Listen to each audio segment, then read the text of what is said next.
Ada beberapa tanda menurut orang-orang yang ahli ruqyah syariah menyebutkan beberapa tanda gejala yang bisa digunakan sebagai petunjuk bahwa seseorang terkena gangguan jin atau terkena penyakit ain. Ini adalah tanda-tanda yang tidak pasti, terkadang berbeda-beda sesuai dengan keadaan dan terkadang bertambah parah atau ringan pada keadaan yang lain. Nah, karena itu pada pembahasan kali ini kita akan membahas tentang ciri-ciri orang yang terkena gangguan jin atau ain. Sebelum kalian melanjutkan video ini, ada bagusnya jika kalian klik tombol subscribe dan nyalakan notifikasinya agar kalian mendapat info terbaru dari video kami. Sungguh aneh seseorang yang belum pernah belajar bahasa Arab atau bahkan tidak mengenal bahasa Arab tiba-tiba saja pandai berbicara bahasa Arab. Dan tidak jauh berbeda seorang yang berdomisili di Jawa Barat kurang begitu paham dengan bahasa Jawa. Tiba-tiba dengan lembut berbicara bahasa Jawa kerama, inggil dengan begitu fasihnya. Dan demikianlah salah satu fenomena yang pernah kita jumpai di masyarakat kita, yaitu seseorang yang tiba-tiba bisa melakukan sesuatu yang tidak mungkin dilakukan dengan secepat itu. Nah, mengapa hal itu bisa terjadi dan apa di balik semua itu? Nah, akankah kita menganggap bahwa hal itu hanyalah halusinasi semata karena pikiran orang tersebut sedang kosong, sehingga hal tersebut tidak perlu dihiraukan? Dengan kata lain, sebagian orang menganggap bahwa ini adalah salah satu gejala psikologis, atau kita menganggap bahwa dia kerasukan setan, sehingga harus dibawa ke dukun, orang pintar atau semacamnya agar dibebaskan dari belenggu setan.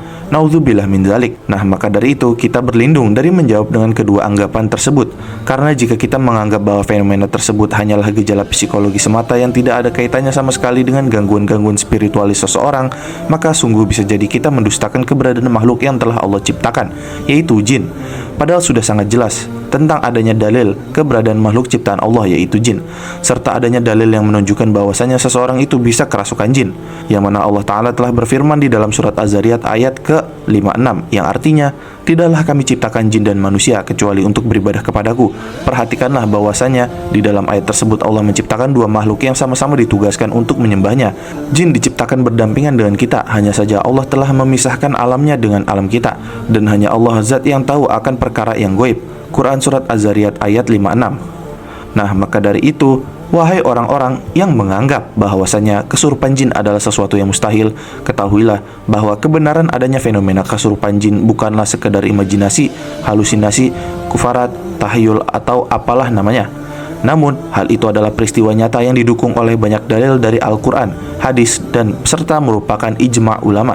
Yang mana dalam hal ini Allah Ta'ala telah berfirman, yang artinya, orang-orang yang makan atau mengambil riba tidak dapat berdiri, melainkan seperti berdirinya orang yang kemasukan setan lantaran tekanan penyakit gila. Quran Surat Al-Baqarah ayat 275.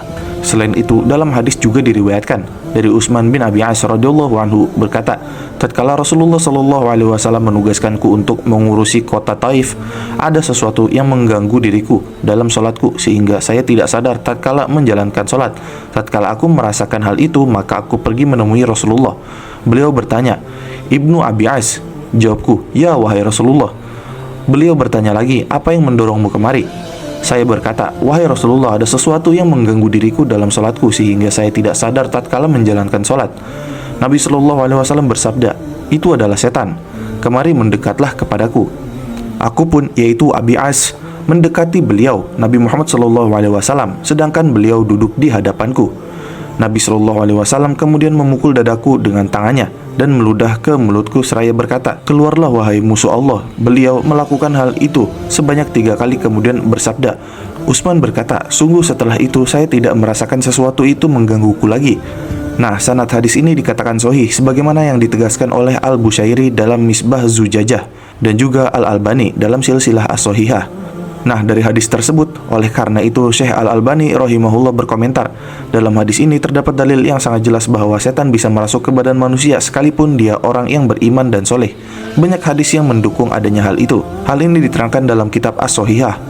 Nah, untuk dalil dari ijma' ulama, kita bawakan perkataan dari Syekh Abdul Aziz bin Bas rahimahullah, yang mana beliau berkata, Al-Quran, sunnah Rasulullah SAW, dan kesepakatan umat telah menunjukkan bahwa jin bisa masuk pada jasad manusia.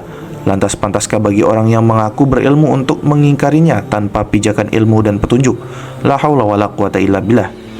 Nah, selain itu terdapat juga pendapat ahli kedokteran yang mengakui adanya fenomena kesurupan.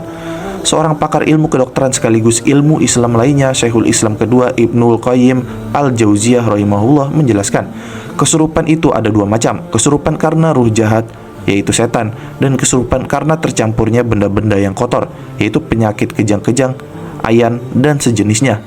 Kesurupan jenis kedua inilah yang bisa dijadikan topik pembicaraan di kalangan ahli medis tentang faktor penyebab dan cara mengobatinya. Nah, adapun kesurupan karena ruh atau jin, maka para pakar ilmu kedokteran tidak menolaknya, dan mereka mengakui bahwa cara pengobatannya yaitu dengan melawan ruh jelek dan keji tersebut dengan ruh-ruh yang baik dan suci, sehingga melawan segala bentuk pengaruhnya dan mengusirnya. Dan juga telah jelas bahwasanya fenomena seseorang kerasukan jin adalah benar adanya. Mengingkarinya juga adalah pendapat yang sungguh batil, karena sudah jelas dalil-dalil yang menunjukkan akan hal itu, yang pasti bisa diterima oleh akal sehat. Jadi yang perlu sangat diperhatikan bahwasanya perihal mengimani atau mempercayai adanya jin serta perbuatannya adalah termasuk permasalahan akidah. Oleh karena itu kita harus berhati-hati di dalam berucap dan bertingkah menyikapi adanya fenomena orang yang kesurupan jin ini. Dan juga orang-orang yang ahli ruqyah syariah menyebutkan beberapa tanda gejala yang bisa digunakan sebagai petunjuk bahwa seorang terkena gangguan jin atau terkena penyakit ain.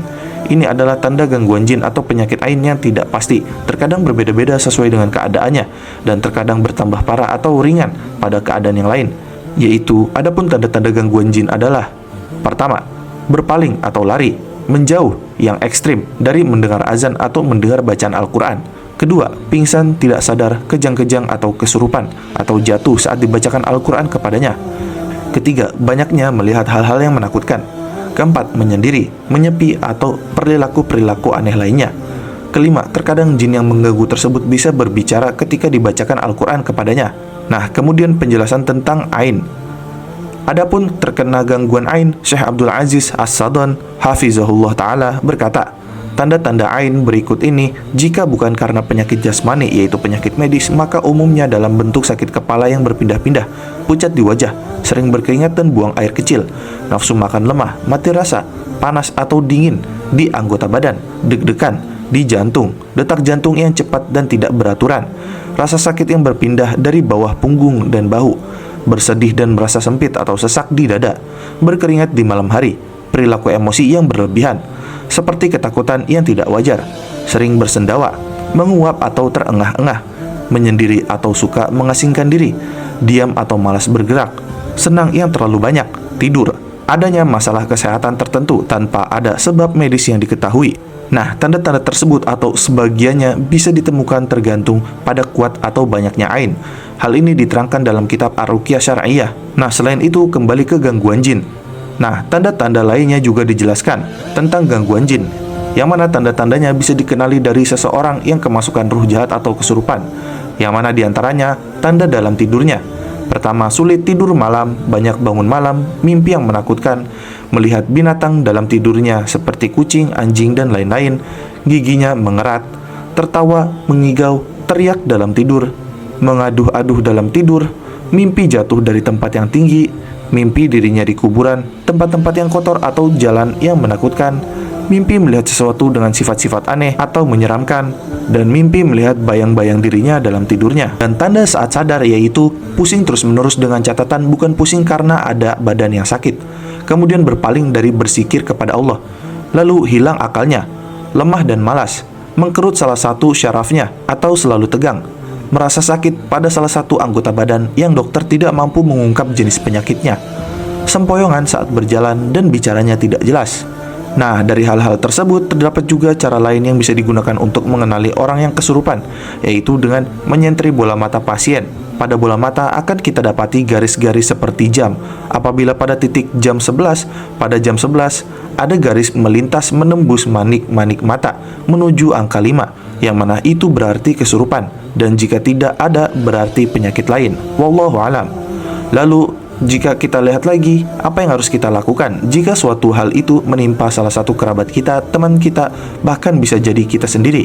Akankah kita menyerahkan kepada pihak yang dianggap oleh sebagian masyarakat sebagai orang pintar, sehingga tercampurlah noda-noda kesyirikan dalam diri kita? Maka jawabannya tentu tidak. Nauzubillah min dzalik. Karena agama yang sempurna ini telah menjelaskan berbagai hal tentang cara mencegah maupun mengobati orang yang terkena penyakit tersebut, sebagaimana zikir-zikir yang telah Rasulullah ajarkan kepada kita. Oleh karena itu, hati-hatilah kalian. Janganlah kita sampai salah mengambil tindakan untuk menangani penyakit tersebut dengan cara-cara yang tidak disyariatkan. Karena saat ini ternyata sudah mulai bermunculan pelatihan-pelatihan yang diberikan oleh orang-orang pintar yang katanya untuk membekali para guru di sekolah dalam menangani hal-hal semacam itu, di mana murid-murid di sekolah tersebut seringkali mengalami kesurupan. Nah, karena itu, salah satu cara lainnya juga bisa diobati dengan ruqyah, yang insya Allah baru bisa sembuh dengan memerlukan kesabaran dari beberapa proses. Dan kesembuhan tersebut tergantung dari seseorang, karena ada yang 1 kali, 2 kali, bahkan sampai beberapa kali diruqyah, dan itu tergantung orangnya. Nah, karena kepastian itu milik Allah, akan tetapi orang-orang yang belum sembuh, dia harus muhasabah dirinya, yang mungkin masih ada dosa yang mengganjal, hatinya belum bisa baik, atau mungkin ada sesuatu yang masih memang traumatis di waktu dia kecil, yang kemungkinan juga sudah menjadi keturunan. Nah, maka dari itu, ada beberapa hal untuk hal ini, yaitu terapi untuk orang yang kesurupan itu ada 2 cara. Pertama, tindakan preventif, pencegahan sebelum terjadi. Cara ini ditempuh dengan berupaya menjaga zikir dan doa pagi dan petang yang sahih, termasuk diantaranya seperti bacaan ayat kursi. Sebab orang yang membacanya pada suatu malam, niscaya Allah akan menjaganya dan setan tidak akan berani mendekatinya hingga datang waktu pagi. Demikian pula surat Al-Ikhlas, Al-Falaq, dan An-Nas, serta doa atau zikir pagi dan petang, sebagaimana diajarkan oleh Rasulullah SAW dalam hadis-hadisnya. Kedua, mengobati setelah terjadinya kesurupan. Cara ini dapat ditempuh dengan ruqyah syariah, yaitu membacakan ayat-ayat Al-Quran, terutama yang berkaitan tentang ancaman, peringatan, dan perlindungan kepada Allah dari setan, sehingga jin itu keluar dari badan orang yang kesurupan dengan dibarengi keimanan dan tawakal yang mantap kepada Allah bagi orang-orang yang meruqyah dan diruqyah. Nah, demikian, semoga bermanfaat dan kita senantiasa dilindungi dari perbuatan-perbuatan syirik yang dapat mengantarkan kita kekal di neraka. Wallahu musta'an. Dan demikian adalah pembahasan mengenai ciri-ciri orang dengan gangguan jin. Jangan lupa like, share, dan subscribe. Jangan lupa komen di bawah tentang pendapat kalian di video kami kali ini. Sampai jumpa di video kami berikutnya.